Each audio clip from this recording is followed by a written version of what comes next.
ఒక వెలుగు, ఒక తేజస్సు నాకు కావాలి. నాకు కావాలి. నీ పక్కవాడికి చెప్పు, అమ్మా సిగ్గుపడక యేసు ఆయన నామ పేరు నీ పక్కవాడు. మీరు ఎందుకు ఇలాగా కూర్చున్నారు? చక్కగా కూర్చొని దేవుడు మిమ్మల్ని చేస్తాడు. దేవుడు నీ కోరికను సిద్ధింప చేస్తాడు. నీకు నీ పక్కన గ్యాప్ ఎందుకు ఉంటుంది? నీ జీవితం కూడా అంతే. మన బ్రతుకు కూడా మన ముందు మన ప్రక్కన ఇరుకుగా ఉంటే విశాలత, ఇరుకులోనే విశాలత. ఇరుకైన మార్గంలో వెళితే ఇంకా ఆశీర్వాదం. నీ పక్క వారికి చెప్పు, నీ కోరిక నెరవేర్చుగాక. చెప్పు నీ కోరిక నెరవేర్చుగాక. నీ ఆశ నెరవేర్చుగాక. నీ కుటుంబంలో నీకు ఆశ ఉంది. నీ యొక్క కుటుంబ వ్యవస్థలో నీ పిల్లవాడికి ఆశ ఉన్నది. ఇదిగో నీ యజమానికి ఆశ ఉన్నది. నీ తల్లికి ఆశ ఉన్నది.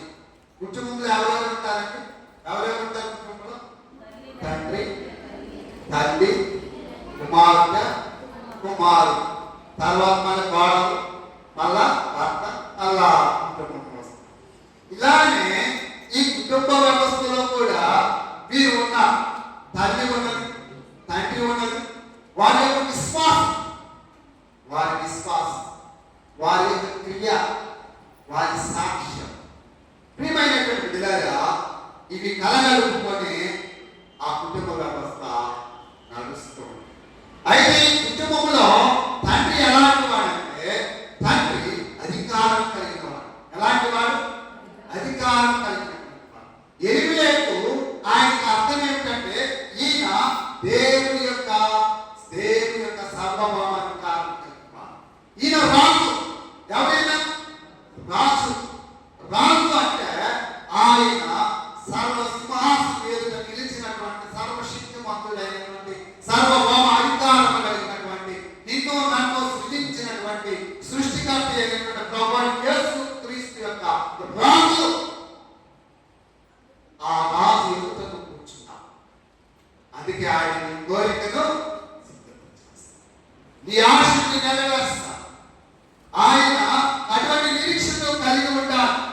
అయితే ఈ కుటుంబానికి వస్తే ఈ కుటుంబం ఏమిటి అంటే, ఈ కుటుంబ పరిస్థితులు ఎలా ఉన్నాయంటే, వారు బలహీనపడ్డారు.